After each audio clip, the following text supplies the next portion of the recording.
whatever the number may be of those who are saved, what should concern each of you in this group, says Jesus, is that you should ensure without delay that you are actually part of that company. Make sure before the door closes, make sure before death snatches you, that you don't allow yourself to be sidelined by speculative discussions while you are ignoring the intensely necessary practical implications of the message of the kingdom which I have brought in your hearing today. Make every effort to enter through the narrow door. Now, why does he speak to all of them? Well, because all of them need to be spoken to.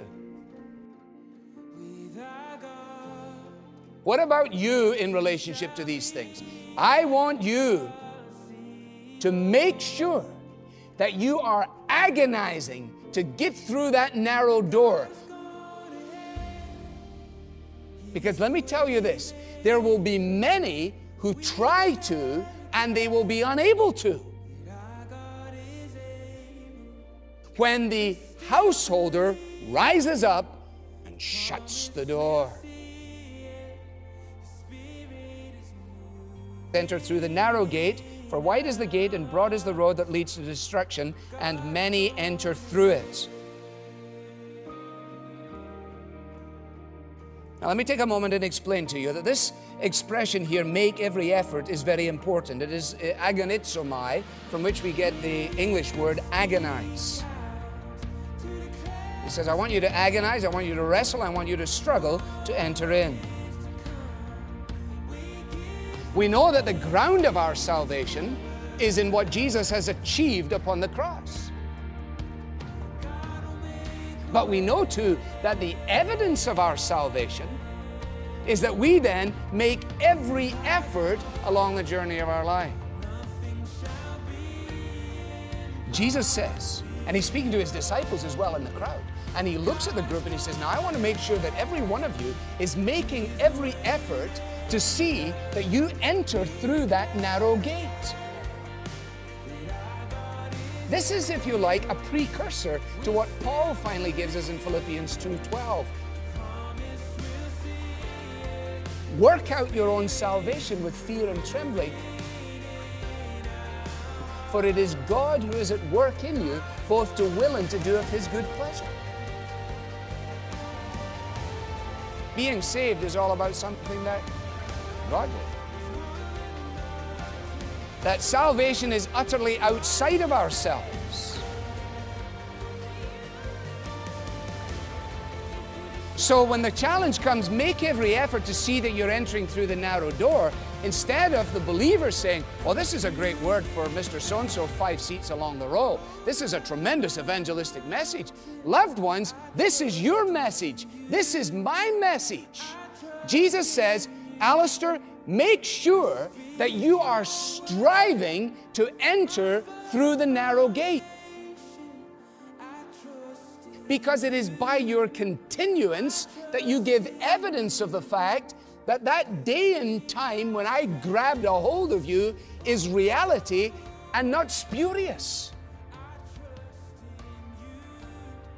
Judas did not strive to enter in at the narrow gate. He didn't. See to it, brothers, that none of you has a sinful, unbelieving heart that turns away from the living God. Do you recognize, believer, the great potential for turning away from the living God? Prone to wonder, Lord, I feel it. Prone to leave the God I love. Prone to ignore the Bible. Prone to ignore Christian fellowship. Prone to get through on the least common denominator. And then I always take as my salvation the fact that somewhere away in the past, I entered in at the narrow gate. It's interesting, Jesus doesn't use that at all. He says, I want to say to you folks, you better be striving to make sure you enter in at the narrow gate. And that is where the encouragement of one another comes in. Encourage one another daily, as long as it is called today, so that none of you may be hardened by the deceitfulness of sin. The deceitfulness of sin may harden any one of us. And then he explains, we have come to share in Christ if we hold firmly to the end the confidence we had at the beginning.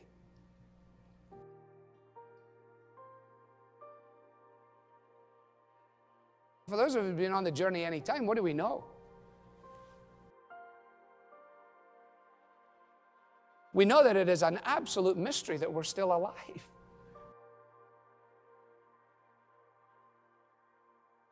We know that it is an incredible mystery that we're even still here. That we still sing Christian songs, that we still read our Bible, that we still gather with the people of God. That the same grace that has redeemed us, has sustained us, and has kept us, but it hasn't happened in isolation. I mean, Jesus doesn't drop me in the pulpit. You know, he'd pick me up on the average Sunday and say, there you go. You have to walk in. He doesn't bring you to church by some special weird mechanism, does he? No, you have to get up and say, well, I'm going to have to see to it today that I don't have a sinful, unbelieving heart that turns away from the living God. I'm going to strive today to enter in at the narrow gate. And it is by our striving to enter in at the narrow gate that we give evidence of the fact that the Spirit of God is striving within us, which enables us then to strive with everything in us.